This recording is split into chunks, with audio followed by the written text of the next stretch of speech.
ஒரு நாள் சடனாக வந்து காதுக்கு பின்னாடி இருக்க நரம்பு வந்து எனக்கு ஒரு மாதிரி அப்படியே இழுத்த மாதிரி ஆயிடுச்சு. அதுக்கப்புறம் என்னால் டேர்னே பண்ணவே முடியல. ரொம்பவே பயந்துட்டேன். பட் ஒரு 10 மினிட்ஸில் வந்து சரியாயிடுச்சு. அதுக்கப்புறமாட்டிலேருந்து எனக்கு அந்த இடம்லாம் ஒரே பெயினாகவே இருந்துச்சு. சரி ஓகே நியூராலஜிஸ்ட் கிட்ட போகலாம் அப்படின்னு சொல்லிட்டு போயிருந்தோம். என்ன ஒரு ஷாக்கிங்னா அந்த ஃபீஸை பார்த்தோன்னே எனக்கு தலை கிருன்னு சுற்றிடுச்சு. அதுக்கு வலியோடய சுற்றி தெரிஞ்சிருக்கலாம் போல். 1700 அந்த டாக்டருக்கு ஃபீஸ் மட்டுமே.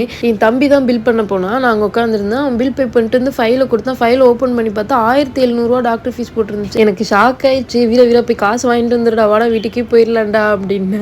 அதுக்கப்புறமாட்டி வெயிட் பண்ணி பார்த்துட்டு தான் வந்தோம். இந்த பெயின் வந்து எனக்கு வந்து 6 மந்த்ஸாகவே இருக்குது. பட் நான் வந்து அசால்ட்டாக வந்து விட்டுட்டேன். அதுக்கப்புறம் வலி கொஞ்சம் ஓவராகும் தான் குடுக்குன்னு ஓடியாச்சு. தென் வந்துட்டு வீட்டுக்கு வரப்போ என் தம்பிட்ட பிரியாணி சாப்பிட்டு போகலான்டா அப்படின்னு.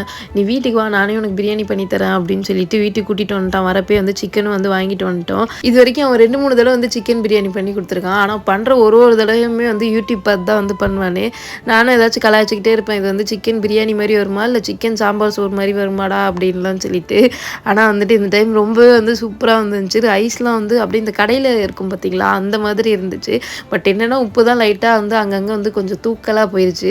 தென் வந்து சிக்கன் 65 வந்து பிரியாணி ரெடி ஆகிறதுக்கு முன்னாடியே வந்து முடிச்சிட்டோம். மொத்தத்தில் பிரியாணி செஞ்சு சாப்பிடையில மணி நைட்டு 11:30 ஆயிடுச்சு. இந்த வீடியோ பிடிச்சா லைக் பண்ணுங்கள்.